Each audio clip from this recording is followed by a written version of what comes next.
नमस्कार दोस्तों, अगर आप BPCS 184 स्कूल साइकोलॉजी का एग्ज़ाम देने जा रहे हैं, तो आज की ये फुल रिवीजन मैराथन वीडियो आपके लिए बहुत ही इम्पोर्टेंट होने वाली है। इस वीडियो में मैं आपको 11 सबसे इम्पोर्टेंट क्वेश्चन को इतने आसान और एग्ज़ाम ओरिएंटेड तरीके से रिवाइज कराऊंगा कि आपका पूरा कंसेप्ट भी क्लियर हो जाएगा और आंसर लिखना भी आसान हो जाएगा। अगर आप पूरा वीडियो देखते हैं तो उम्मीद है कि कोई भी प्रश्न इससे बाहर नहीं जाएगा। और अगर आप हमारे चैनल पर पहली बार आए हैं तो अभी चैनल को सब्सक्राइब ज़रूर कर लीजिए। हमारा एक ही मिशन है, हर एक न्यू स्टूडेंट को क्वालिटी, सिंपल और एग्ज़ाम फोकस्ड गाइडेंस पहुंचाना। आपका एक सब्सक्राइब सिर्फ एक बटन नहीं है, बल्कि हमारी इस लर्निंग फैमिली को और भी मजबूत बनाता है, जिससे हम आपके लिए और भी बेहतर कंटेंट लेकर आ सकें। तो चलिए बिना किसी देरी के शुरू करते हैं आज का कंप्लीट BPCS 184 फुल रिवीजन। तो हमारा पहला प्रश्न है, विद्यालय मनोवैज्ञानिक की भूमिकाओं और कार्यों का वर्णन कीजिए। दोस्तों, इस प्रश्न को पढ़ते ही आपको सबसे पहले एक बात समझनी है कि विद्यालय मनोवैज्ञानिक यानी स्कूल साइकोलॉजिस्ट आखिर होता कौन है। बहुत से छात्रों को लगता है कि विद्यालय मनोवैज्ञानिक का काम केवल उन बच्चों का इलाज करना है जिन्हें कोई मानसिक समस्या हो, लेकिन परीक्षा में अगर आप सिर्फ इतना लिख देंगे तो उत्तर आपका अधूरा माना जाएगा। असल में विद्यालय मनोवैज्ञानिक पूरे स्कूल सिस्टम का एक महत्वपूर्ण सदस्य होता है। उसका काम केवल किसी एक छात्र की समस्या हल करना नहीं है, बल्कि एक ऐसा माहौल बनाना है जहां हर बच्चा पढ़ाई, व्यवहार और भावनात्मक रूप से बेहतर तरीके से आगे बढ़ सके। तो आप बता सकते हैं कि विद्यालय मनोवैज्ञानिक की भूमिका आधुनिक शिक्षा प्रणाली में अत्यंत महत्वपूर्ण है। वे केवल बच्चों की मानसिक समस्याओं का इलाज नहीं करते, बल्कि छात्रों, शिक्षकों और अभिभावकों के बीच सेतु के रूप में कार्य करते हैं, ताकि बच्चे के शैक्षणिक, सामाजिक और भावनात्मक विकास के लिए एक स्वस्थ वातावरण तैयार किया जा सके। इसे एक आसान उदाहरण से समझिए। मान लीजिए किसी छात्र के अंक अचानक कम आने लगते हैं। अब कई लोग तुरंत सोचेंगे कि बच्चा पढ़ाई नहीं कर रहा है, लेकिन एक विद्यालय मनोवैज्ञानिक यह जानने की कोशिश करेगा कि आखिर इसकी असली वजह क्या है। क्या बच्चे को पढ़ने में कठिनाई है? क्या वह घर की किसी समस्या से परेशान है? क्या उसके साथ स्कूल में बुलिंग हो रही है, या फिर वह तनाव या चिंता से गुजर रहा है? यानी विद्यालय मनोवैज्ञानिक केवल समस्या नहीं देखता, बल्कि समस्या की जड़ तक पहुंचता है। आइए अब चर्चा करते हैं विद्यालय मनोवैज्ञानिक के प्रमुख कार्य और भूमिकाओं की। तो पहला कार्य वह है आकलन और निदान। इसका मतलब है कि यदि किसी बच्चे को सीखने, व्यवहार या भावनाओं से जुड़ी परेशानी हो, तो विद्यालय मनोवैज्ञानिक विभिन्न मनोवैज्ञानिक परीक्षणों और अवलोकनों की मदद से उसकी सही पहचान करता है। उदाहरण के लिए, अगर किसी बच्चे को पढ़ने में बहुत कठिनाई होती है, तो हो सकता है कि उसे डिसलेक्सिया हो। अगर बच्चा एक जगह बैठ नहीं पाता है, बार बार ध्यान भटकता है और बहुत अधिक सक्रिय रहता है, तो वह ADHD यानी कि attention deficit hyper activity disorder का संकेत हो सकता है।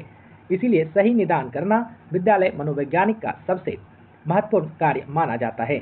दूसरा कार्य परामर्श और हस्तक्षेप का है। दोस्तों, आज के समय में छात्रों पर पढ़ाई, प्रतियोगिता और परीक्षा का बहुत अधिक दबाव रहता है।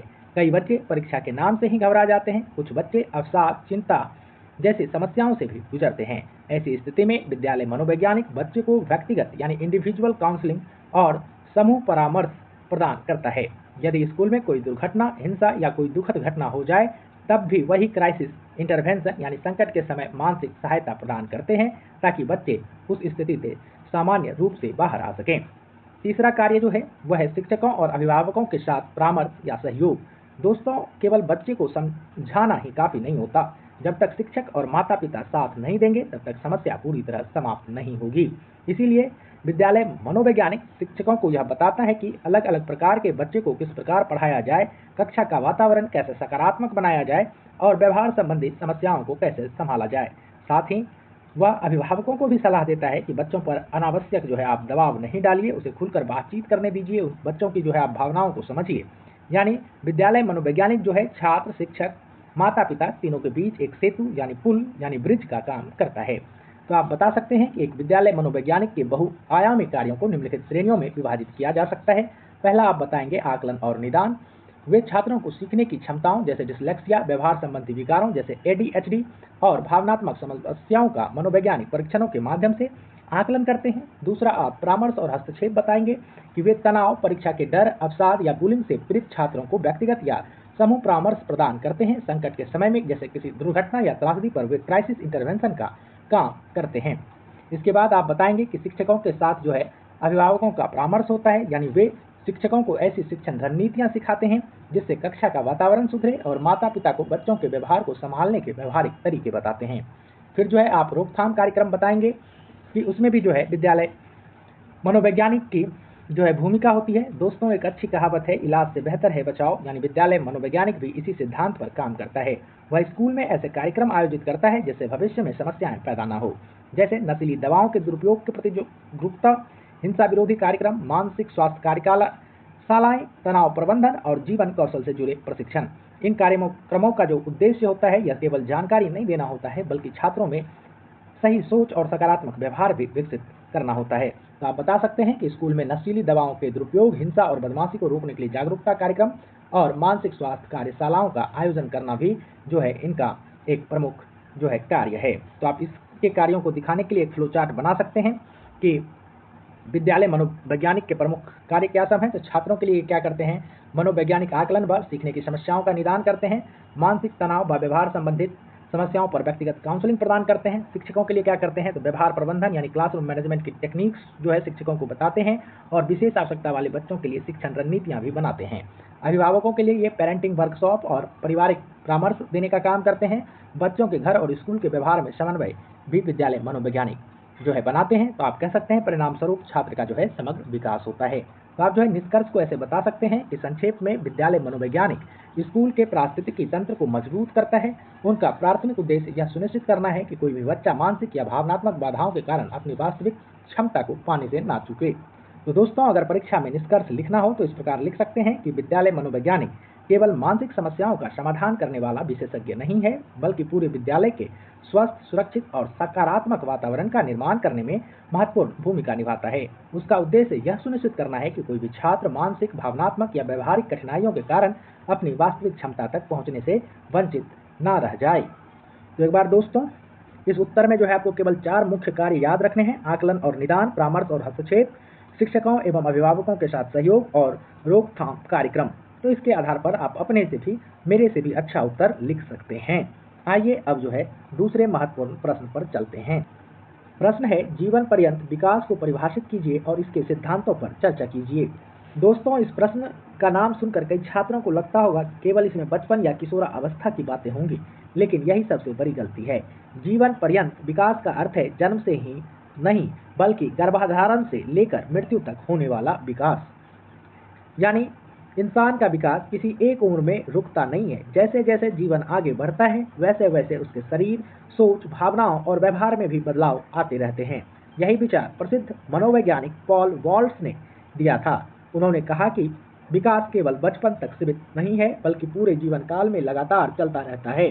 तो अब सबसे पहले इसकी परिभाषा समझ लेते हैं। तो जीवन पर्यंत विकास मनोविज्ञान का वह क्षेत्र है जो गर्भधारण से लेकर मृत्यु तक मनुष्य में होने वाले जैविक, संज्ञानात्मक और सामाजिक भावनात्मक परिवर्तनों का अध्ययन करता है। तो आप बता सकते हैं कि जीवन पर्यंत विकास मनोविज्ञान का वह क्षेत्र है जो गर्भधारण से लेकर मृत्यु तक मनुष्य के पूरे जीवन काल में होने वाले जैविक, संज्ञानात्मक, सामाजिक, भावनात्मक परिवर्तनों का जो है अध्ययन करता है। प्रसिद्ध मनोवैज्ञानिक पॉल वॉल्स ने इस विचार को स्थापित किया कि विकास किसी एक विशेष आयु जैसे बचपन में रुकता नहीं है, बल्कि यह जीवन के हर पड़ाव पर निरंतर चलता रहता है। तो आइए अब समझते हैं जीवन पर्यंत विकास के मुख्य सिद्धांतों को। तो पहला जो सिद्धांत है वह है विकास आजीवन चलता रहता है। इस सिद्धांत का मतलब बिल्कुल सीधा है दोस्तों। कई लोग सोचते हैं कि 20-25 साल की उम्र के बाद व्यक्ति का विकास रुक जाता है, लेकिन पॉल वॉल्स कहते हैं ऐसा बिल्कुल नहीं है। एक बच्चा चलना और बोलना सीखता है, युवा नई नई कौशल सीखता है, मध्यम आयु में जिम्मेदारियां निभाना सीखता है और वृद्धावस्था में अनुभव, धैर्य और जीवन की समझ बढ़ती है। यानी जीवन का हर चरण अपने साथ नया विकास लेकर आता है। दूसरा सिद्धांत है विकास बहुआयामी है। इसका अर्थ है कि विकास केवल शरीर का ही नहीं होता। मान लीजिए कि एक छात्र की लंबाई बढ़ रही है, यह शारीरिक विकास है, लेकिन अगर उसकी सोच बेहतर हो रही है, निर्णय लेने की क्षमता बढ़ रही है और भावनाओं पर नियंत्रण आ रहा है, तो यह मानसिक, संज्ञानात्मक और भावनात्मक विकास है। इसीलिए विकास कई आयामों में एक साथ होता है। तीसरा जो सिद्धांत है कि विकास बहुउद्देशीय है। इसका मतलब है कि जीवन में हर चीज केवल बढ़ती ही नहीं है, कुछ क्षमताएं बढ़ती हैं जबकि कुछ धीरे धीरे कम भी हो जाती हैं। उदाहरण के लिए युवा अवस्था में हमारी याददाश्त और शारीरिक ऊर्जा बहुत अच्छी होती है, लेकिन वृद्धावस्था में शारीरिक गति जो है धीमी हो सकती है। वहीं दूसरी ओर अनुभव और समझदारी और निर्णय लेने की क्षमता पहले से कहीं अधिक मजबूत हो जाती है। यानी विकास में लाभ और हानि दोनों साथ साथ चलते हैं। चौथा सिद्धांत है लचीलापन का। दोस्तों, इसका अर्थ यही है कि इंसान किसी भी उम्र में नई चीजें सीख सकता है। यह एक प्रेरणादायक सिद्धांत है। अगर सही वातावरण मिले, नियमित अभ्यास हो, सीखने की इच्छा हो तो व्यक्ति अपने व्यवहार और कौशलों में यानी स्किल्स में सुधार करके सीख सकता है। पांचवा जो सिद्धांत है वह है ऐतिहासिक और सामाजिक संदर्भों का प्रभाव। इस सिद्धांत के अनुसार हमारा विकास केवल मेहनत पर निर्भर नहीं करता, जिस समाज में हम रहते हैं उसका भी हमारे विकास पर जो है प्रभाव पड़ता है। इंटरनेट जैसे उदाहरण के लिए आप कहिए कि इंटरनेट आने के बाद बच्चों के सीखने के जो है तरीके पूरी तरह से बदल गए। कोविड-19 महामारी के दौरान ऑनलाइन शिक्षा शुरू हुई, जिससे पढ़ाई, व्यवहार और सामाजिक जीवन में बड़े बदलाव आए। यानी इतिहास और समाज भी हमारे विकास को प्रभावित करते हैं। तो आप बता सकते हैं कि पॉल वॉल्स के अनुसार इस विकास के 7 मुख्य सिद्धांत निम्नलिखित हैं। पहला कि विकास आजीवन चलता है, यानी विकास गर्भाधान से लेकर वृद्धावस्था और मृत्यु तक चलने वाली एक निरंतर प्रक्रिया है। फिर आप बताएंगे कि यह बहुआयामी है, यानी विकास केवल शारीरिक नहीं होता, इसमें मानसिक, संज्ञानात्मक और भावनात्मक और सामाजिक आयाम एक साथ बदलते हैं। फिर आप बताएंगे यह बहुदिशीय है, यानी जीवन में कुछ क्षेत्रों में वृद्धि होती है तो कुछ में गिरावट। जैसे युवा अवस्था में याददाश्त तेज होती है पर वृद्धावस्था में अनुभव बढ़ता है और गति धीमी होती है। फिर आप लचीलापन के बारे में बताएंगे कि मनुष्य के व्यवहारों और कौशलों को किसी भी उम्र में अभ्यास और सही माहौल से सुधारा या बदला जा सकता है। फिर आप इसके ऐतिहासिक संदर्भों से प्रभावित होने की बातें करेंगे कि हमारे विकास पर हमारे समय की ऐतिहासिक घटनाओं जैसे इंटरनेट का आना या कोई महामारी का जो है गहरा प्रभाव पड़ता है। तो फिर आप जो है यहाँ पर जीवन पर्यंत विकास के मुख्य सिद्धांत को दिखा सकते हैं कि यह जो है आजीवन चलने वाली प्रक्रिया है, यानी गर्भाधान से मृत्यु तक निरंतर परिवर्तन होते रहता है। बहुआयामी ढांचा है, यानी शारीरिक, मानसिक और सामाजिक आयामों का जो है इसमें लगातार विस्तार होता रहता है। फिर इसकी आप बहुदिशीय प्रकृति को बताएंगे कि लाभ और हानि दोनों का यहाँ पर एक साथ होना होता है। फिर यहाँ पर आप पल्सिसिटी यानी कि जो है लचीलापन का चर्चा करेंगे। किसी भी उम्र में नई क्षमताएं जो है सीखने का मानवीय गुंजाइश यहाँ पर रहता है। फिर आप निष्कर्ष में बता सकते हैं कि संक्षेप में जीवन पर्यंत विकास का सिद्धांत यह स्पष्ट करता है कि मनुष्य कभी भी स्थिर इकाई नहीं रहता। विकास लाभ और हानि का एक गतिशील संतुलन है जो जैविक कारकों और बाहरी वातावरण की अंतःक्रिया से लगातार आकार लेता रहता है।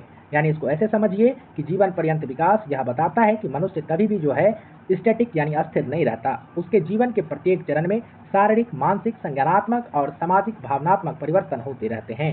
पॉल वॉल्स के सिद्धांत क्या स्पष्ट करते हैं कि विकास एक निरंतर, लगातार चलने वाली, बहुआयामी और परिवर्तनशील प्रक्रिया है जिसमें लाभ और हानि दोनों शामिल होते हैं तथा जैविक कारकों और वातावरण की संयुक्त भूमिका होती है।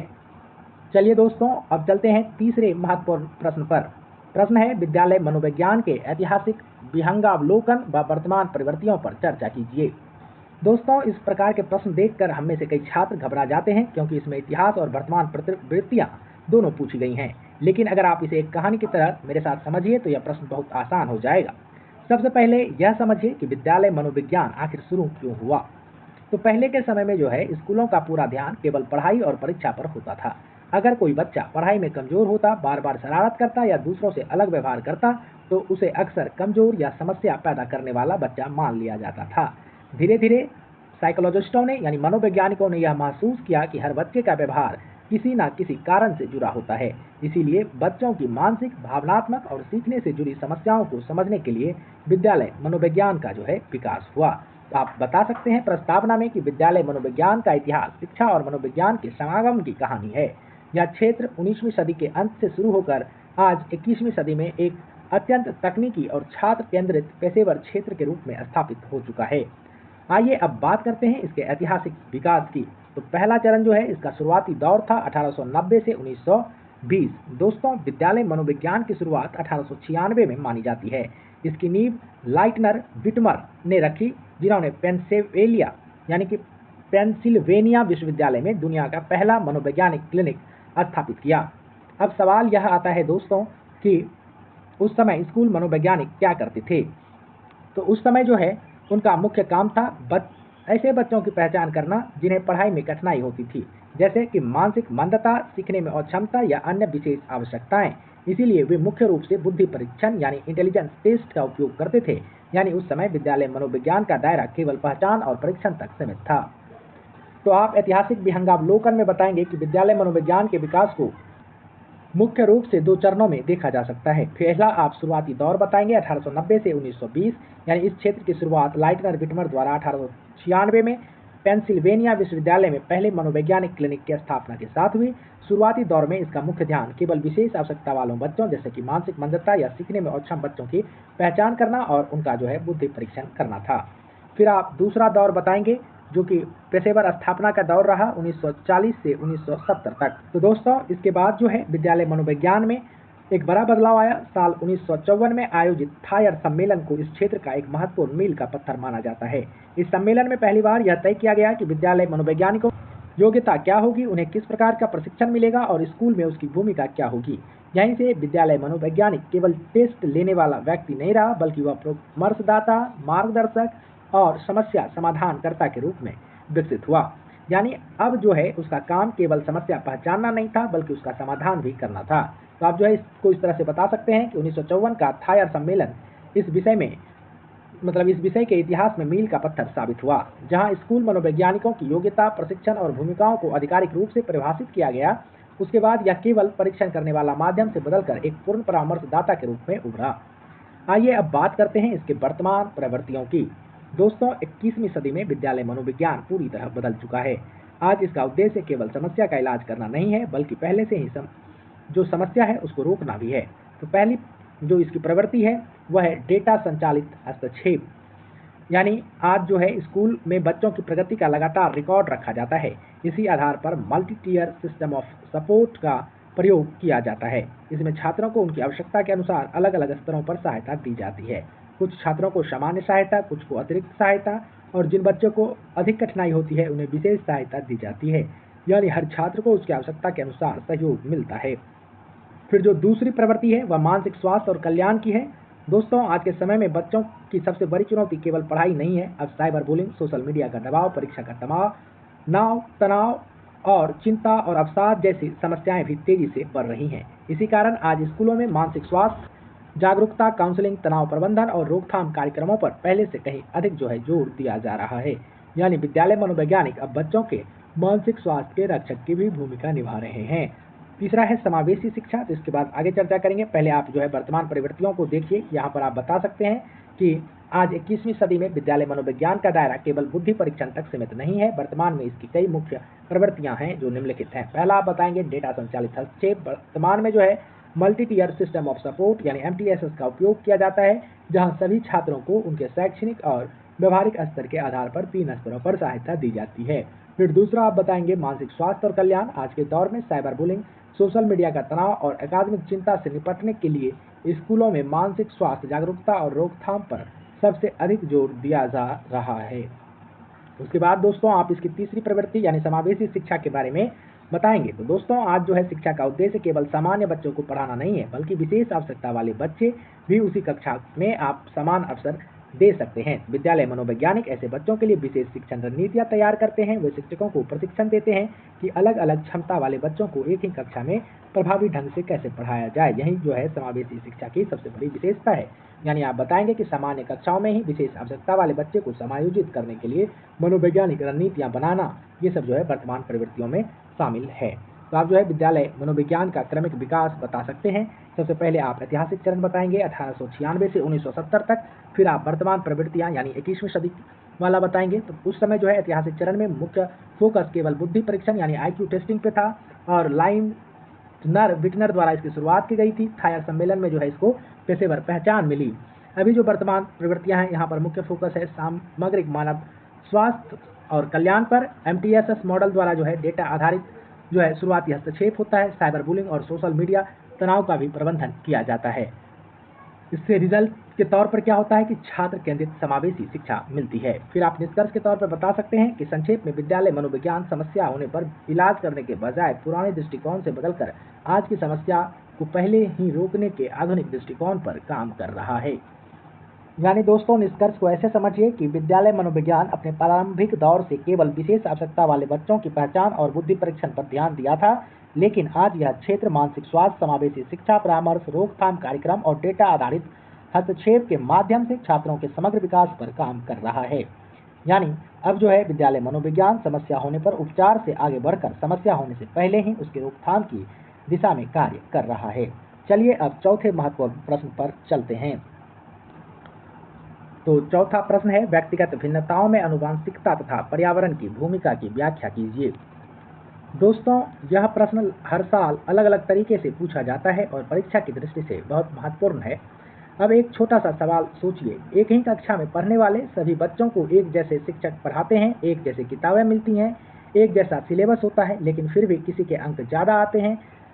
कोई खेलों में जो है अच्छा होता है, कोई चित्रकला तो कोई संगीत में। ऐसा क्यों होता है, यही समझाने के लिए मनोविज्ञान में व्यक्तिगत भिन्नता की अवधारणा दी गई है।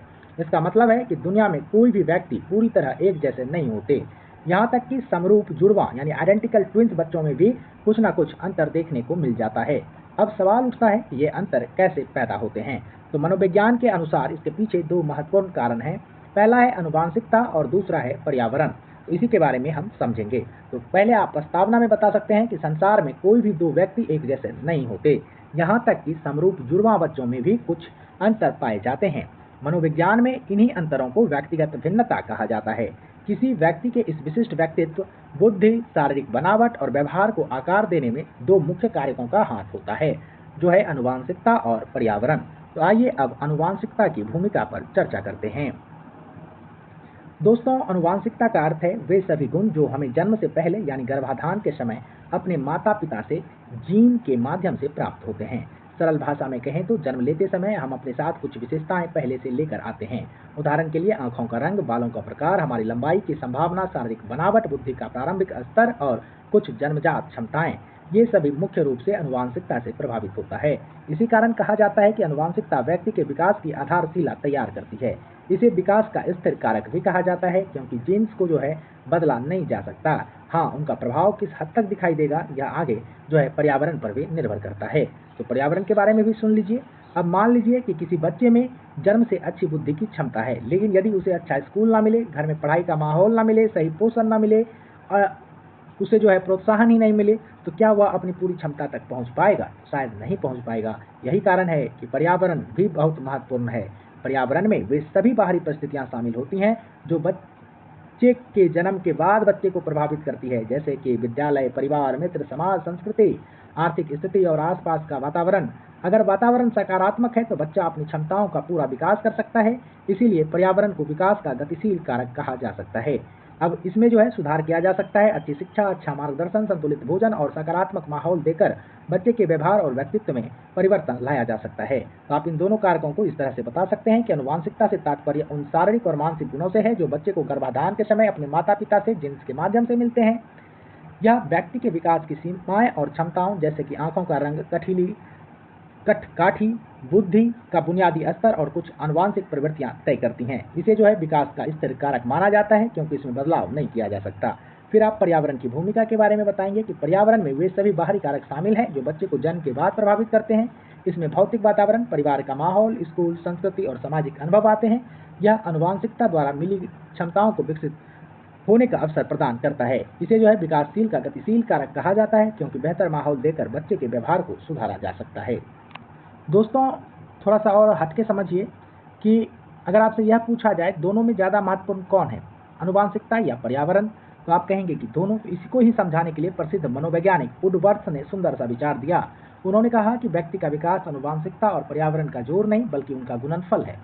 इसका मतलब क्या है? मान लीजिए कि किसी बच्चे को जन्म से बहुत अच्छी क्षमता मिली है, लेकिन वातावरण खराब है, तो क्या उसकी पूरी क्षमता विकसित हो पाएगी? तो नहीं।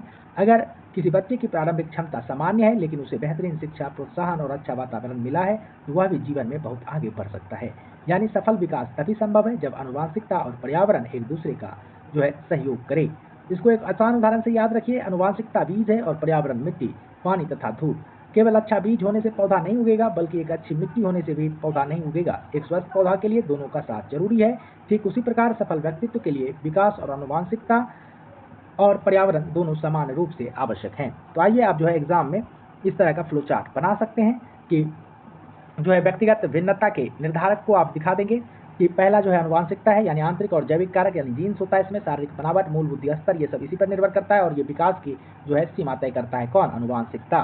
फिर आप पर्यावरण के बारे में बताएंगे कि यह जो है बाहरी और सामाजिक कारक होता है। शिक्षा, संस्कृति, पोषण और अनुभव इसमें शामिल है, क्षमता को निखारने का अवसर देता है। और आप बताएंगे कि ये दोनों मिलकर ही जो है इंटरेक्शन करते हैं, यानी विकास जो है बच्चे का, ये आनुवांशिकता और पर्यावरण दोनों का जो है आधार होता है और यही जो है विशिष्ट व्यक्तिगत भिन्नता लाने के लिए जिम्मेदार है।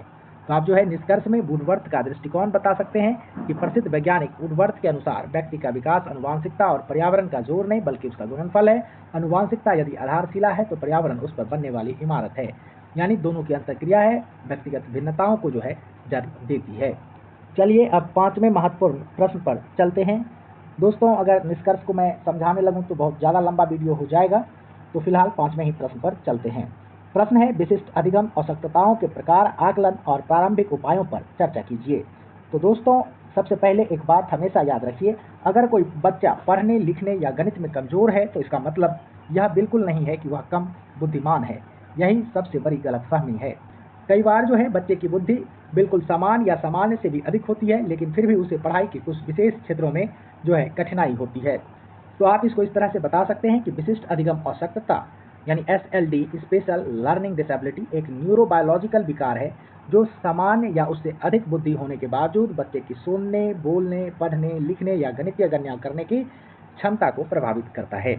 अब जो है विशिष्ट अधिगम आवश्यकताओं के प्रकार को आइए देखते हैं। तो इसके जो है प्रमुख प्रकार इस प्रकार हैं। पहला है डिसलेक्सिया, यानी पढ़ने और शब्दों को पहचानने में कठिनाई होती है, जैसे बी को जो है डी पढ़ लिया जाता है, यानी और बी और डी में भ्रम होता है। फिर दूसरा है डिस्ग्राफिया, यहाँ पर लिखने में समस्या होती है जिसमें खराब लिखावट और बर्तनी की गलतियाँ जो है शामिल हैं। फिर तीसरा जो है वह है डिसकैलकुलिया, यानी गणितीय गणनाएं, चिन्हों और समय को समझने में अक्षमता होती है।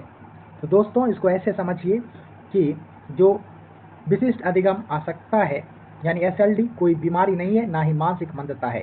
यह जो है मस्तिष्क द्वारा सूचना को प्रोसेस करने का एक अलग तरीका है। यानी बच्चा सीखना चाहता है लेकिन उसका मस्तिष्क जानकारी को सामान्य तरीके से ग्रहण और व्यवस्थित नहीं कर पाता है। तो यहाँ से जो है आप अगर पहले भाग को देखें तो जो आवश्यकताओं के प्रकार है उसी में हमने देखा कि पहला है डिसलेक्सिया। यह जो है सामान्य अधिगम आवश्यकता है। इसमें बच्चे को पढ़ने और शब्द को पहचानने में कठिनाई होती है।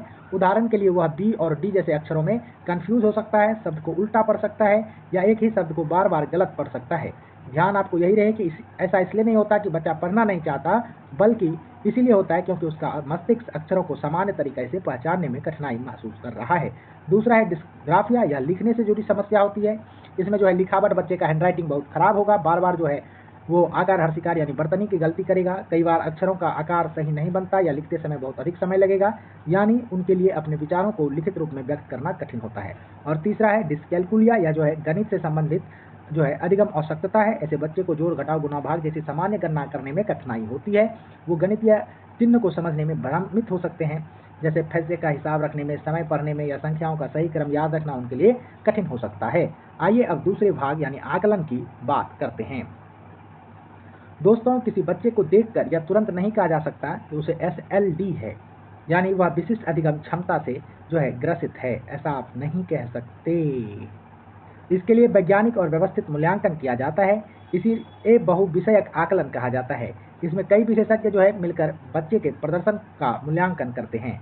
जैसे सबसे पहले बुद्धि परीक्षण यानी IQ टेस्ट होगा, ताकि पता चल सके कि बच्चे की बौद्धिक क्षमता जो है समान है या नहीं है। उसके बाद जो है शैक्षणिक उपलब्धि परीक्षण किया जाता है, या देखा जाता है कि बच्चा वास्तव में पढ़ाई में कैसा प्रदर्शन कर रहा है। इसके अलावा जो है शिक्षक और अभिभावकों से भी बात किया जाता है।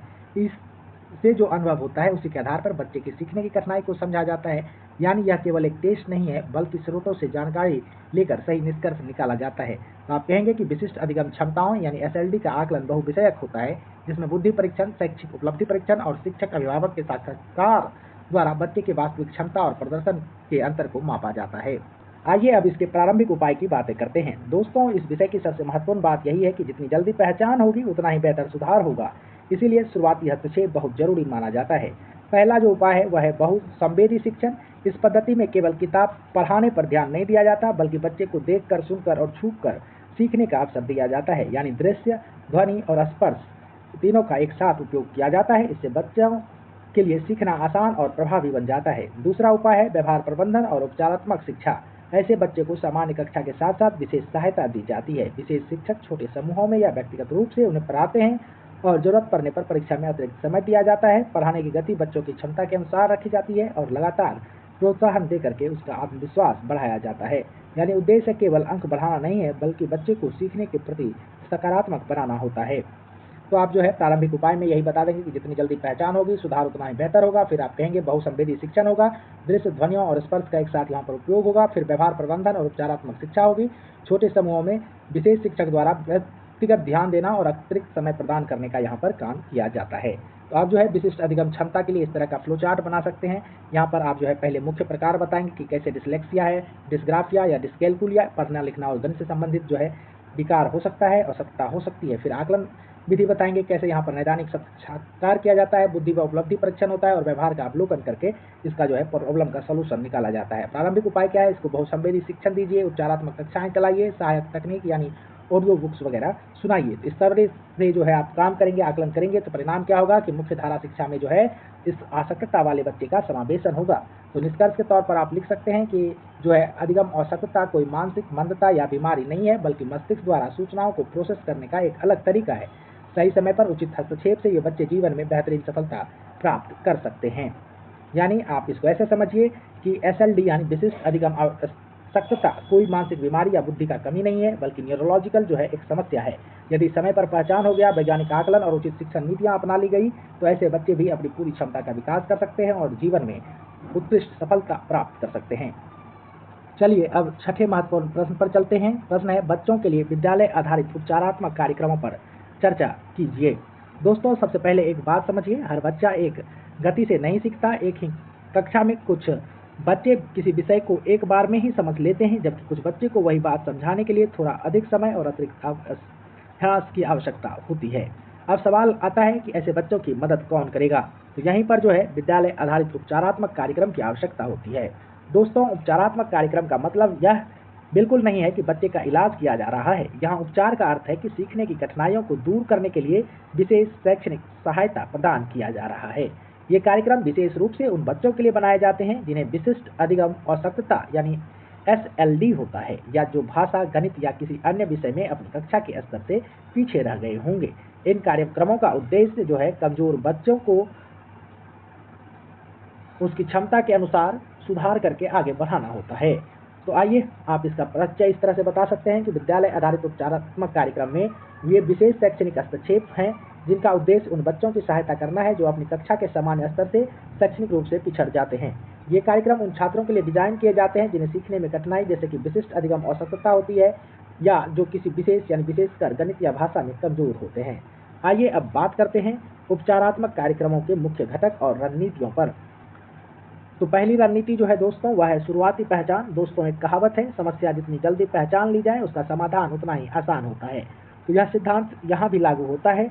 विद्यालय में जो है शिक्षकों और मनोवैज्ञानिकों द्वारा लगातार बच्चे का अवलोकन किया जाता है। यदि किसी बच्चे को बार बार पढ़ने, लिखने या गणित में कठिनाई हो रही है तो उसका नैदानिक परीक्षण किया जाता है, यानी कि डायग्नोस्टिक असेसमेंट किया जाता है। इससे यह पता चलता है कि बच्चे को वास्तव में किस क्षेत्र में सहायता की आवश्यकता है, यानी बिना सही पहचान के सही सहायता देना संभव नहीं है। दूसरा रणनीति जो है व्यक्तिगत शैक्षणिक योजना की है।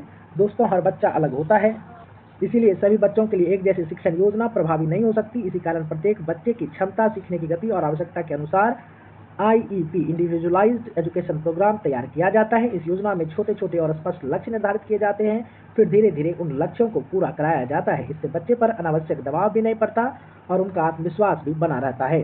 तो आप यहाँ पर प्रमुख रणनीतियों के बारे में बता सकते हैं। पहला जो रणनीति है वह है शुरुआती पहचान, यानी कि विद्यालय स्तर पर जो है इन कार्यक्रमों को प्रभावी ढंग से लागू करने के लिए कुछ रणनीतियां अपनाई जाती है। पहला है शुरुआती पहचान, यानी नैदानिक परीक्षणों और निरंतर अवलोकनों के द्वारा बच्चे की सीखने की स्पष्ट कमियों और उनके स्तर का पता लगाया जाता है। दूसरा है व्यक्तिगत शैक्षिक योजना, यानी प्रत्येक बच्चे की गति और क्षमता के अनुसार एक कस्टमाइज्ड इंडिविजुअलाइज्ड एजुकेशन प्रोग्राम तैयार किया जाता है, जिससे छोटे और स्पष्ट लक्ष्य तैयार किए जाते हैं। फिर बहुसंवेदी और व्यवहारिक दृष्टिकोण होता है। रटने के बजाय दृश्य, व्यवहारिक गतिविधियां, फ्लैश कार्ड और खेल खेल में जो है सिखाने की तकनीक का उपयोग किया जाता है। इसके साथ साथ यहाँ जो है छोटे समूहों में शिक्षण किया जाता है, यानी नियमित कक्षा के बाद उसी दौरान कमजोर बच्चे को 4-5 के छोटे समूह में विशेष शिक्षक द्वारा अतिरिक्त समय और ध्यान दे करके चीजों को बताया और समझाया जा सकता है। तो आप जो है उपचारात्मक कार्यक्रम का चरणबद्ध चक्र बता सकते हैं। यहाँ पर जो है आकलन एवं कमियों की पहचान की जाती है, टेस्ट और फीडबैक के द्वारा जो है गैप खोजा जाता है। इसके बाद यहाँ पर व्यक्तिगत योजना यानी IEP का जो है निर्माण किया जाता है, यानी बच्चे की गति के अनुसार लक्ष्य तय किया जाता है। फिर बहुसंवेदी व उपचारात्मक शिक्षण होता है, छोटे समूहों में विशेष रणनीतियों से पढ़ाया जाता है। फिर जो है पुनः मूल्यांकन एवं समावेशन होता है, यानी सुधार की जांच करके मुख्य धारा कक्षा में लाया जाता है। तो आप निष्कर्ष के तौर पर बता सकते हैं कि विद्यालय आधारित उपचारात्मक कार्यक्रम शिक्षा के अधिकार और समावेशी शिक्षा की आत्मा है। यह व्यवस्था यह सुनिश्चित करती है कि कोई भी बच्चा अपने सीखने की धीमी गति के कारण हीन भावना का शिकार न हो और हर छात्र को अपनी गति से आगे बढ़ने का समान अवसर मिले। यानी आप कह सकते हैं कि विद्यालय आधारित उपचारात्मक कार्यक्रम समावेशी शिक्षा का महत्वपूर्ण आधार है। ये कार्यक्रम बच्चों की व्यक्तिगत आवश्यकताओं को ध्यान में रखते हुए उन्हें उचित शैक्षणिक सहायता प्रदान करते हैं। समय पर पहचान, व्यक्तिगत शिक्षक योजना और प्रभावी शिक्षण रणनीतियों के माध्यम से प्रत्येक बच्चे को अपनी गति से सीखने और आगे बढ़ने का समान अवसर मिलता है। चलिए दोस्तों, अब चलते हैं अगले महत्वपूर्ण प्रश्न पर। प्रश्न है, बच्चों की समस्याओं के लिए कीड़ा चिकित्सा के हस्तक्षेप के रूप में चर्चा कीजिए। दोस्तों, सबसे पहले मैं आपसे एक छोटा सा सवाल पूछता हूँ। अगर किसी बड़े व्यक्ति को दुख, गुस्सा या तनाव होता है तो वह क्या करता है? वह किसी दोस्त, परिवार के सदस्य या काउंसलर से अपनी बात कह देता है। सोच लीजिए, अगर यही तनाव किसी 5 या 6 साल के बच्चे को हो जाए तो क्या वह अपनी भावनाओं को उसी तरह शब्दों में बता पाएगा? अधिकतर मामलों में आप कहेंगे नहीं। बच्चे अपनी भावनाओं को बोलकर नहीं बल्कि अपने व्यवहार और खेल के माध्यम से व्यक्त करते हैं। यही सोच जो है कीड़ा चिकित्सा यानी प्ले थेरेपी का आधार है। प्रसिद्ध मनोवैज्ञानिक गैरी लैंड्रेंथ ने एक सुंदर बात कही है, खेल बच्चे की भाषा है और खिलौने उसके शब्द हैं। यानी जिस तरह बड़े लोग बातचीत करके अपनी भावनाएं व्यक्त करते हैं, उसी तरह बच्चे खिलौने और खेल के माध्यम से अपने मन की बात बताते हैं। आप कह सकते हैं कि कीड़ा चिकित्सा बच्चों के मानसिक, भावनात्मक और व्यवहारिक विकारों के उपचार के लिए एक अत्यंत प्रभावी मनोवैज्ञानिक हस्तक्षेप है। चूंकि बच्चे बड़ों की तरह अपनी भावनाओं जैसे डर, गुस्सा या चिंता को शब्द में व्यक्त करने में असमर्थ होते हैं, इसीलिए इस चिकित्सा में खेल को उनके संचार के माध्यम के रूप में उपयोग किया जाता है। प्रसिद्ध मनोवैज्ञानिक गैरी लैंडलेथ के अनुसार खेल बच्चों की भाषा है और खिलौने उसके शब्द हैं। अब आइए जो है कीड़ा चिकित्सा की कार्यप्रणाली और लाभ को देखते हैं। तो यह जो चिकित्सा है मुख्यतः 3 से 12 वर्ष के बच्चों के लिए उपयोग की जाती है और इसके निम्नलिखित लाभ है। तो आइए पहला लाभ को देखते हैं। तो यह जो है सुरक्षित वातावरण देता है। एक विशेष रूप से तैयार प्ले रूम में बच्चा खिलौनों, मिट्टी, कला या गुड़िया के माध्यम से अपने अवचेतन मन के तनाव या आघात को बिना किसी डर के व्यक्त करता है। यानी बच्चा जब इन चीज़ों के साथ खेलता है तो वह अनजाने में अपने मन की भावनाएं बाहर लाने लगता है। अगर उसके मन में डर है, किसी घटना का आघात है या कोई तनाव है तो वह खेल के माध्यम से व्यक्त कर देता है। इससे मनोवैज्ञानिक बच्चे की समस्या को आसानी से समझ पाता है। सबसे अच्छी बात यह है कि बच्चा जो है यहाँ किसी प्रकार का दबाव या डर महसूस नहीं करता। दूसरा है समस्याओं का समाधान। तो प्ले थेरेपी जो है केवल खेलने तक सीमित नहीं होती है। इसका उद्देश्य बच्चे की वास्तविक समस्या को समझकर जो है उसका निदान करना होता है। यह चिकित्सा विशेष रूप से उस टाइप के बच्चे के लिए है जो स्कूल में बुलिंग का शिकार हुए हों, माता पिता के तलाक या पारिवारिक तनाव से गुजर रहे हों, बहुत अधिक आक्रामक व्यवहार करते हों, कई बार चिंता या डर महसूस करते हों या पढ़ाई के अत्यधिक दबाव से परेशान हों। यानी खेल यहाँ केवल मनोरंजन नहीं बल्कि उपचार का माध्यम बन जाता है। तो आप कहेंगे यह थेरेपी स्कूली बदमाशी, माता पिता के तलाक का तनाव, अधिक आक्रामकता, चिंता और अकादमिक तनाव जैसी समस्याओं से जूझ रहे बच्चों के लिए रामबाण साबित होता है। तीसरा है भावनात्मक नियंत्रण। इसके माध्यम से बच्चे अपनी भावनाओं को नियंत्रित करना, सामाजिक कौशल विकसित करना और दूसरों के प्रति सहानुभूति रखना सीखता है। यानी इसी प्रक्रिया के दौरान बच्चा सीखता है कि गुस्सा को कैसे कंट्रोल करें, डर का कैसे सामना करें, दूसरे के साथ मिलकर के कैसे खेलें, अपनी बारी का इंतजार कैसे करें, दूसरे की भावनाओं को कैसे समझें। यानी उसके सामाजिक कौशल और सहानुभूति दोनों का विकास होता है। यही कारण है कि प्ले थेरेपी को केवल मानसिक स्वास्थ्य ही नहीं बल्कि बच्चे के व्यक्तिगत विकास में भी महत्वपूर्ण भूमिका निभाते हुए माना जा सकता है। तो आप जो है प्ले थेरेपी के लिए इस तरह का फ्लो चार्ट बना सकते हैं कि यहाँ सबसे पहला जो है सुरक्षित वातावरण का निर्माण होता है, खिलौने और कला सामग्रियों से युक्त कमरा होता है। फिर आप बता सकते हैं कि यहाँ पर जो है खेल के माध्यम से अभिव्यक्ति होती है, यानी बच्चा बिना शब्दों के अपने डर और तनाव को दर्शाता है। फिर आप बताएंगे कि चिकित्सक द्वारा जो है अवलोकन किया जाता है, फिर उसकी व्याख्या होती है, यानी थेरेपिस्ट व्यवहार को समझकर समाधान निकालता है। फिर सकारात्मक व्यवहारिक परिवर्तन देखा जाता है, यानी तनाव में कमी या बेहतर सामाजिक और भावनात्मक कौशल को बनाता है। तो आप निष्कर्ष में बोल सकते हैं कि कीड़ा चिकित्सा बच्चों में मानसिक स्वास्थ्य में सुधार का एक सौम्य और गैर आक्रामक तरीका है। यह बच्चों को अपनी समस्या से निपटने के लिए आंतरिक शक्ति और आत्मविश्वास प्रदान करता है, जिससे उनका समग्र विकास सुनिश्चित होता है। इसीलिए जो है प्ले थेरेपी बच्चे के समग्र विकास और मानसिक स्वास्थ्य को सुदृढ़ बनाने में महत्वपूर्ण भूमिका निभाती है। आइए अब अगले महत्वपूर्ण प्रश्न पर चलते हैं। प्रश्न है, बच्चों में मादक पदार्थ उपयोग विकार की व्याख्या कीजिए। दोस्तों, आज के समय में यह केवल स्वास्थ्य से जुड़ी समस्या नहीं रह गई है, बल्कि यह शिक्षा, परिवार और पूरे समाज के लिए गंभीर चुनौती बन चुकी है। सबसे पहले एक बात समझिए, जब हम मादक पदार्थ उपयोग विकार की बात करते हैं तो इसका मतलब केवल शराब पीना नहीं होता। इसमें शराब, तंबाकू, सिगरेट, ड्रग्स, गुटखा, ई सिगरेट और इनहेलेंट जैसे कि थिनर, गोंद या अन्य नशीले पदार्थ भी शामिल होते हैं। जब कोई बच्चा या किशोर इन पदार्थों का बार बार सेवन करता है, जबकि उसे पता है कि इससे उसके स्वास्थ्य, पढ़ाई और भविष्य को नुकसान होगा, तब इस स्थिति को मादक पदार्थ उपयोग विकार कहा जाता है, यानी SUD इसको शॉर्ट में कहते हैं। तो अब सवाल है कि बच्चे इसके चपेट में जल्दी क्यों आ जाते हैं। तो दोस्तों, इसका एक वैज्ञानिक कारण भी है। बचपन और किशोरावस्था में हमारे मस्तिष्क का एक महत्वपूर्ण भाग प्रीफ्रंटल कॉर्टेक्स पूरी तरह विकसित नहीं होता है। यही भाग सही और गलत का निर्णय लेने, आवेगों पर नियंत्रण रखने और भविष्य के परिणामों के बारे में सोचने का काम करता है। जब यह भाग पूरी तरह विकसित नहीं होता है तो बच्चे कई बार बिना परिणाम सोचे गलत निर्णय ले लेते हैं। इस कारण वे नशे के आदत के शिकार जल्दी बन जाते हैं। तो आप बताएंगे कि मादक पदार्थ उपयोग विकार एक गंभीर मनोवैज्ञानिक और व्यवहारिक स्थिति है जिसमें कोई बच्चा या किशोर नुकसानदेह परिणामों को जानने के बावजूद शराब, तंबाकू, ड्रग्स, इनहेलेंट जैसे कि थिनर या ग्लू का बार बार सेवन करता है। किशोरावस्था और बचपन में मस्तिष्क का विकास, विशेषकर प्रीफ्रंटल कॉर्टेक्स यानी सामने वाला जो माथा होता है, जो निर्णय लेने का काम करता है, उसका विकास अधूरा रहता है, जिसके कारण बच्चे इसके जाल में फंस जाते हैं। आइए अब बात करते हैं इनके मुख्य कारणों की। तो बच्चे में इस प्रकार के विकार को निम्नलिखित कारकों द्वारा समझा जा सकता है। पहला है जोखिम कारक, यानी कि सहपाठियों का दबाव। दोस्तों, किशोरावस्था में बच्चे अपने दोस्तों को बहुत अधिक प्रभावित करते हैं और अपने दोस्तों से प्रभावित भी होते हैं। अगर उनका मित्र नशा करता है तो कई बार केवल समूह में स्वीकार किए जाने के लिए वे नशा करना शुरुआत कर देते हैं। यानी शुरुआत जिज्ञासा से होती है और धीरे धीरे यह आदत बन जाती है। इसके बाद पारिवारिक इतिहास, यानी माता पिता द्वारा नशा करना, मानसिक तनाव, अकेलापन और अकादमिक असफलता भी इसका कारण बनती है। तो आप इसको ऐसे समझिए, जोखिम कारक में सहपाठियों का दबाव, पारिवारिक इतिहास यानी माता पिता द्वारा नशा करना, मानसिक तनाव, अकेलापन और अकादमिक असफलता, इन सब से बच्चा घबरा जाता है और नशा करने लगता है। उसके व्यवहार संबंधी लक्षण के कारण भी इसकी तरफ बढ़ता है, यानी स्कूल के प्रदर्शन में अचानक गिरावट आ जाना, मिजाज में तेजी से बदलाव, चोरी करना यानी नशे के पैसे के लिए, और पुराने दोस्तों को छोड़कर अचानक नए गुप्त मित्र बनाना। तो ये सब होता है। अब आइए शारीरिक लक्षण की बातें करें तो यहाँ पर आंख लाल हो जाती है, भूख या में वजन में अचानक कमी आ जाती है, सुस्ती या अत्यधिक ऊर्जा का अनियंत्रित चक्र चलता है। तो आप बच्चे में मादक पदार्थ उपयोग विकार के लिए इस तरह बता सकते हैं कि मुख्य कारण यानी सहपाठियों का दबाव, पारिवारिक तनाव या कलह, मानसिक अवसाद या चिंता हो सकती है।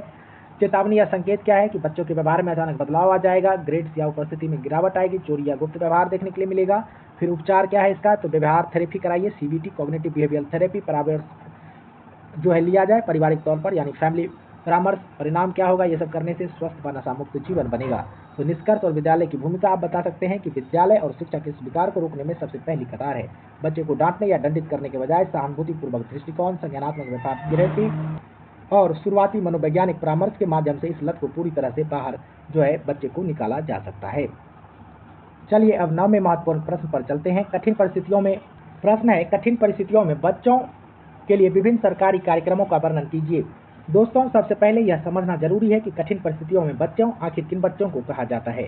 ऐसे बच्चे जो किसी न किसी कारण से सामान्य और सुरक्षित बचपन से वंचित रह जाते हैं, जैसे अनाथ बच्चे, बाल श्रम करने वाले बच्चे, मानव तस्करी के शिकार बच्चे, सड़क या फुटपाथ पर रहने वाले बच्चे, प्राकृतिक आपदा से प्रभावित बच्चे या अत्यधिक गरीबी में जीवन बिताने वाले बच्चे। इन बच्चे को केवल भोजन और रहने की जगह ही नहीं चाहिए, बल्कि शिक्षा, सुरक्षा, स्वास्थ्य और भावनात्मक सहयोग की भी आवश्यकता होती है। इसी उद्देश्य से भारत सरकार ने कई महत्वपूर्ण योजनाएं और कार्यक्रम चलाए हैं। तो चलिए इनको एक एक करके समझते हैं। तो सबसे पहले आप परिचय में बताइएगा कि कठिन परिस्थितियों में जीवन जीने वाले बच्चों के अंतर्गत वे बच्चे आते हैं जो अनाथ हैं, बाल श्रम, तस्करी, बेघर, आपदा या अत्यधिक गरीबी से प्रभावित हैं। भारत सरकार ने इन बच्चों के संरक्षण, पुनर्वास और विकास के लिए कई महत्वपूर्ण योजनाएं और कानूनी कार्यक्रम शुरू किए हैं। पहला है अब यहाँ पर प्रमुख सरकारी कार्यक्रम और योजनाओं की बात करते हैं। तो पहला है मिशन वात्सल्य। तो आइए अब इसके बारे में सीधा जानते हैं। तो यह योजना बाल विकास मंत्रालय द्वारा संचालित सबसे महत्वपूर्ण फ्लैगशिप योजना है। इस योजना का उद्देश्य कठिन परिस्थिति में रह रहे बच्चे को सुरक्षा और बेहतर भविष्य प्रदान करना है। इसके अंतर्गत बच्चों को 2 प्रकार की सहायता दी जाती है। पहला है संस्थागत सहायता, जैसे कि शेल्टर होम, बाल गृह या अन्य सुरक्षित स्थानों में रहने की व्यवस्था, और दूसरी तरफ जो सहायता मिलती है वह है गैर संस्थागत सहायता, जैसे कि फॉस्टर केयर और स्पॉन्सरशिप, यानी कि यहाँ पर फॉस्टर केयर मतलब हुआ कि बच्चे को अस्थायी रूप से जो है किसी परिवार के साथ रखा जाएगा, और स्पॉन्सरशिप मतलब क्या हुआ कि जिसके माध्यम से बच्चे की शिक्षा और अन्य आवश्यकता के लिए जो है आर्थिक सहायता दी जाएगी। यानी इस योजना का उद्देश्य केवल जो है रहने का आश्रय नहीं देना है, बल्कि बच्चे के समग्र विकास को सुनिश्चित करना है। तो आप यही कहेंगे कि इसके तहत कठिन परिस्थितियों में फंसे बच्चे को संस्थागत जैसे शेल्टर होम और गैर संस्थागत जैसे कि फॉस्टर केयर और स्पॉन्सरशिप दोनों तरह की सहायता दी जाती है। फिर आप बताएंगे चाइल्ड हेल्पलाइन होता है, यह एक 24 घंटे उपलब्ध रहने वाली आपातकालीन फोन सेवा है जो संकट में फंसे बच्चे को तुरंत बचाव और सुरक्षा प्रदान करता है। अब इसे आपातकालीन प्रतिक्रिया सहायता प्रणाली के साथ एकीकृत कर दिया गया है। फिर पीएम केयर्स फॉर चिल्ड्रेन, विशेष रूप से कोविड-19 महामारी के दौरान अपने माता पिता को खोने वाले बच्चों की शिक्षा, स्वास्थ्य और 23 वर्ष की आयु पूरी होने पर वित्तीय सहायता सुनिश्चित करने के लिए यह कार्यक्रम बनाया गया था। फिर जो है पेंसिल पोर्टल है, यानी बाल श्रम के पूर्ण उन्मूलन के लिए यह इलेक्ट्रॉनिक प्लेटफॉर्म है जो राष्ट्रीय बाल श्रम परियोजना के तहत बच्चों के पुनर्विकास और उनकी शिक्षा की निगरानी करता है। तो आप जो है कठिन बच्चों परिस्थितियों में बच्चे के लिए ये फ्लो चार्ट बना सकते हैं कि आपातकालीन सहायता है, चाइल्ड हेल्पलाइन नंबर है 1098, यहाँ पर संकट से तत्काल जो है बचाव है, संस्थागत संरक्षण है, मिशन वात्सल्य और सुरक्षित आवास व भोजन की बातें हैं, पेंसिल पोर्टल बनाया गया है, वित्तीय मदद मिलता है पीएम केयर से, यानी कि पुनर्वास और शिक्षा की बातें हैं। उद्देश्य यही है कि सबको जो है मुख्य धारा समाज में सफल समावेशन करना है। तो निष्कर्ष आप यही लिखेंगे कि इन सरकारी कार्यक्रमों का मुख्य उद्देश्य केवल बच्चे को संकट से निकालना नहीं है, बल्कि किशोर न्याय, बालकों की देखरेख और संरक्षण अधिनियम के तहत उन्हें एक सुरक्षित माहौल देकर समाज की मुख्य धारा से जोड़ना है। चलिए अब 10वें प्रश्न पर चलते हैं। प्रश्न है संवेगात्मक और व्यवहारात्मक समस्याओं के लिए संज्ञानात्मक व्यवहार चिकित्सा का वर्णन कीजिए। दोस्तों सबसे पहले एक छोटी सी बात सोचिए। मान लीजिए किसी बच्चे की परीक्षा आने वाली है, अगर उसके मन में यह विचार आए मैं तो जरूर फेल हो जाऊंगा, तो आगे क्या होगी? उसे चिंता होगी, डर लगेगा, पढ़ाई में मन नहीं लगेगा और अंत में उसका प्रदर्शन भी खराब हो सकता है। लेकिन अगर वही बच्चा सोचे अगर मैं मेहनत करूंगा तो मैं टॉप कर सकता हूं, तो उसका आत्मविश्वास बढ़ जाएगा, उसका प्रदर्शन और भी बेहतर होगा। यानी एक ही परिस्थिति में केवल सोच बदलने से भावनाएं और व्यवहार बदल जाते हैं। इसी सिद्धांत पर आधारित है आपका संज्ञानात्मक व्यवहार चिकित्सा। यानी आप कहेंगे कि संज्ञानात्मक व्यवहार चिकित्सा एक अल्पकालिक लक्ष्य उन्मुख और साक्ष्य आधारित मनोचिकित्सा है। यह बच्चों और किशोरों में होने वाली संवेगात्मक जैसे चिंता, अवसाद, परीक्षा का डर और व्यवहारात्मक समस्या जैसे कि आक्रामकता, जिद, गुस्सा के प्रबंधन में बेहद प्रभावी हस्तक्षेप है। इसका मूल सिद्धांत यह है कि हमारे विचार, हमारी भावनाएं और व्यवहार को यह सीधे प्रभावित करता है। आइए समझते हैं संज्ञानात्मक व्यवहार चिकित्सा के मुख्य घटक और कार्य प्रणाली को। तो संज्ञानात्मक व्यवहार चिकित्सा मुख्य रूप से नकारात्मक विचार चक्र को तोड़ने का काम करती है। यहाँ पर सबसे पहला क्या होता है? संज्ञानात्मक पुनर्गठन। तो संज्ञानात्मक पुनर्गठन में क्या होता है कि बच्चे के भीतर जो भी नकारात्मक और विकृत विचार हैं, यानी निगेटिव और जो डिस्टॉर्टेड थॉट है, जैसे कि मैं परीक्षा में कभी पास नहीं हो सकता, इनसे विचारों की पहचान की जाती है। मनोवैज्ञानिक बच्चे को इन और तार्किक विचारों को तार्किक और सकारात्मक विचारों में बदलने में मदद करते हैं। अब जो व्यवहारिक तकनीकें यहाँ पर अपनाई जाती है वह है क्रमबद्ध और संवेदीकरण, यानी डर या फोबिया को कम करने के लिए धीरे धीरे उस परिस्थिति का सामना कराना इसमें होता है। रिलैक्सेशन थेरेपी दी जाती है, यानी गहरी सांस लेने और मांसपेशियों को आराम देने वाले व्यायामों द्वारा शारीरिक चिंता को कम किया जाता है। फिर दैनिक गृह कार्य दिया जाता है, बच्चे को विचार डायरी रखने या नई सीखी गई आदतों को स्कूल और घर में आजमाने के लिए प्रोत्साहित किया जाता है। तो आप जो है CBT यानी संज्ञानात्मक व्यवहारिक चिकित्सा का त्रिकोणीय मॉडल बना सकते हैं कि पहला इसमें विचार होता है जो हम सोचते हैं, फिर भावनाएं होती है, फिर जो हम महसूस करते हैं और व्यवहार जो हम करते हैं। तो CBT हस्तक्षेप के मुख्य चरण क्या क्या है? यहाँ पर पहले जो है पहचान किया जाता है, यानी नकारात्मक और विकृत विचारों को खोजा जाता है। फिर पुनर्गठन होता है, तार्किक एवं जो है सकारात्मक सोच का विचार मतलब विकास किया जाता है। फिर व्यवहार प्रयोग में लाया जाता है, यानी डर का सामना करना व तनाव प्रबंधन तकनीकें लाई जाती हैं। निष्कर्ष के तौर पर आप बता सकते हैं कि विशिष्ट अधिगम आवश्यकता बच्चों को उनकी संवेगात्मक और व्यवहारिक समस्याओं के लिए केवल दूसरे या परिस्थिति का दोष देने के बजाय अपने स्वयं के विचारों को नियंत्रित एवं प्रबंधित करना सिखाती है। यही उन्हें भविष्य की चुनौतियों के लिए आत्मनिर्भर और मानसिक रूप से मजबूत बनाती है।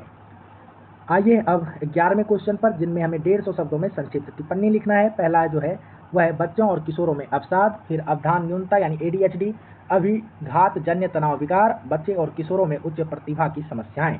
तो आइए बच्चों और किशोरों में अवसाद की बात करते हैं, यानी डिप्रेशन। तो बच्चे और किशोरों में अवसाद केवल सामान्य उदासी या मूड स्विंग नहीं है, बल्कि यह एक गंभीर संवेगात्मक विकार है। वयस्कों के विपरीत बच्चों में अवसाद के लक्षण अक्सर चिड़चिड़ेपन, गुस्से और शैक्षणिक प्रदर्शन में अचानक गिरावट के रूप में सामने आते हैं। इसके मुख्य कारणों में शैक्षिक तनाव, पारिवारिक कलह, सोशल मीडिया का नकारात्मक प्रभाव और सहपाठियों द्वारा बदमाशी शामिल है। किशोरों में यह पहचान के संकट और अकेलेपन की भावना से और गहरा हो जाता है। तो दोस्तों इसको ऐसे समझिए, सबसे पहले आप एक बात याद रखिए कि बहुत से लोग सोचते हैं कि अवसाद यानी डिप्रेशन केवल बड़ों को होता है, तो ऐसा बिल्कुल भी नहीं है। बच्चे और किशोर भी जो है अवसाद का शिकार हो सकते हैं, हालांकि उनके लक्षण बड़ों से थोड़े अलग होते हैं। जहां बड़े लोग उदास दिखाई देते हैं, वहीं में बच्चों में जो अवसाद है वो अक्सर चिड़चिड़ापन, गुस्सा, पढ़ाई में रुचि कम होना या स्कूल के प्रदर्शन में अचानक गिरावट होने के रूप में दिखाई देता है। इसके कई मुख्य कारण हो सकते हैं, जैसे परीक्षा का दबाव, घर का तनाव, सोशल मीडिया का नेगेटिव इम्पैक्ट या स्कूल में बुलिंग होना। अगर समय रहते इस समस्या को नहीं पहचाना जाए तो यह बच्चे के आत्मविश्वास और भविष्य दोनों को प्रभावित कर सकता है। तो ऐसे बच्चे के लिए जो है संज्ञानात्मक व्यवहार चिकित्सा और छोटे बच्चों में प्ले थेरेपी काफ़ी प्रभावी मानी जाती है। साथ ही माता-पिता और शिक्षकों को बच्चे के व्यवहार में आए बदलावों को गंभीरता से लेना चाहिए, उसे डाँटने के बजाय जो है समझने की कोशिश करनी चाहिए। तो आप इसके लिए फ्लो चार्ट अगर बनाएँगे तो यहाँ पर अवसाद के मुख्य कारक बताएँगे कि क्या सब हो सकता है, स्कूल या अकादमिक तनाव हो सकता है, उसके बाद जो है पारिवारिक क्लेश या तनाव हो सकता है, पीयर प्रेशर या बुलिंग हो सकती है। फिर चेतावनी क्या आपको यहाँ पर मिलेगा कि बच्चा जो है आपका अत्यधिक चिड़चिड़ा हो जाएगा, सामाजिक अलगाव यानी अकेला रहना पसंद करेगा, भूख या नींद में जो है उसका बदलाव आ जाएगा, कम खाएगा, सोएगा कम। और इसके लिए रणनीति क्या है कि सीबीटी कराइए यानी कॉग्निटिव बिहेवियरल थेरेपी, संज्ञानात्मक व्यवहार चिकित्सा और पारिवारिक सहयोग और थेरेपी से जो है इसको बदला जा सकता है। तो उपाय यही है कि इसके उपचार में जो है संज्ञानात्मक व्यवहार चिकित्सा और प्ले थेरेपी का सबसे प्रभावी हस्तक्षेप है। शिक्षकों और माता-पिता को बच्चे के डाँटने के बजाय उनके व्यवहार में आए बदलावों के प्रति संवेदनशील होना चाहिए। अब आइए दूसरा शॉर्ट नोट है अवधान न्यूनता यानी अतिक्रिया विचार यानी एडीएचडी। तो यह एक न्यूरो डेवलपमेंटल तंत्रिका विकासात्मक विकार है जो आमतौर पर बचपन में शुरू हो जाता है। इसका 3 मुख्य स्तंभ है अनावधान यानी किसी काम पर ध्यान केंद्रित नहीं कर पाना, अति क्रियाशीलता एक जगह जो है शांत नहीं बैठना और आवेगशीलता बिना समझे सोचे तुरंत ही प्रतिक्रिया दे देना। ऐसे बच्चे कक्षा में अपनी बारी का इंतजार नहीं करते और लगातार चलते फिरते या बेचैन रहते हैं। तो एडीएचडी के 3 लक्षण हैं, क्या सब? अनावधान, अतिक्रियाशीलता और आवेगशीलता। इनका पहला क्या होता है, निर्देशों का ये पालन नहीं कर पाते हैं। अतिक्रियाशीलता में एक जगह शांत नहीं बैठे पाएगा, हरदम इधर उधर करते रहेगा। फिर जो है आवेगशीलता यानी बिना सोचे समझे ही कोई जवाब दे देना, अपनी बारी का इंतजार भी नहीं करता है। तो इसका जो है इलाज क्या है, तो इसका कोई पूर्ण इलाज नहीं है, बल्कि इसे जो है व्यवहार संशोधन, कक्षा में बैठने की विशेष व्यवस्था, जैसे आगे बैठाना, जो बड़े कार्य हैं उसको छोटे छोटे हिस्से में तोड़ करके करवाना और माता पिता के प्रशिक्षण द्वारा बेहतर तरीके से प्रतिबंधित किया जा सकता है। मैंने जो है इसको एडीएचडी को किया जा सकता है। अब आइए अभिघातजन्य तनाव विकार। तो यह जो है अभिघातजन्य तनाव विकार एक गंभीर मानसिक स्वास्थ्य स्थिति है जो किसी अत्यधिक डरावनी, हिंसक या दर्दनाक घटनाओं जैसे कि प्राकृतिक आपदा, दुर्घटना, दुर्व्यवहार या किसी अपने के खोने के अनुभव करने या उसे देखने के बाद विकसित होती है।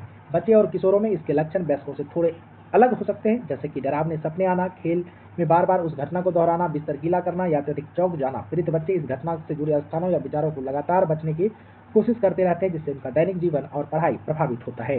यानी आप इसको ऐसे समझ सकते हैं दोस्तों कि ये जो है पीटीएसडी अभिघातजन्य तनाव विकार यह तब होता है जब बच्चा बहुत ही कोई डरावनी या दर्दनाक घटना का अनुभव करता है, जैसे कि प्राकृतिक आपदा है, गंभीर दुर्घटना हो गया या उसके साथ शारीरिक या मानसिक टॉर्चर हुआ है या किसी उसका जो है फेवरेट व्यक्ति का मृत्यु हो गया है। तो ऐसा घटना के बाद बच्चा के मन पर कुछ गहरा मानसिक प्रभाव पड़ जाता है। तो बच्चा बार बार उसी घटना को दोहराने लगता है, याद करता है, डरावने सपने आते हैं। कुछ कुछ खेल में भी जो है बच्चा उसी घटना को दोहराते रहता है। ये अचानक छोटी सी आवाज़ से भी डर जाता है और उस घटना से जुड़े लोगों या स्थान को जो है बचने की कोशिश करता रहता है। तो ऐसे बच्चों के लिए जो है सबसे पहले सुरक्षित और सहायक वातावरण देना जरूरी है। साथ ही मनोवैज्ञानिक परामर्श, सीबीटी और परिवार का भावनात्मक सहयोग जो है धीरे धीरे उन्हें सामान्य जीवन में लाने में जो है मदद करता है। तो आप कहेंगे कि इन बच्चों के लिए पाठ्यक्रम का समर्थन, उनकी गति के अनुसार सीखने के अवसर और संवेगात्मक परामर्श अत्यंत आवश्यक है, ताकि वे जो है अपनी क्षमता का विकास कर सके।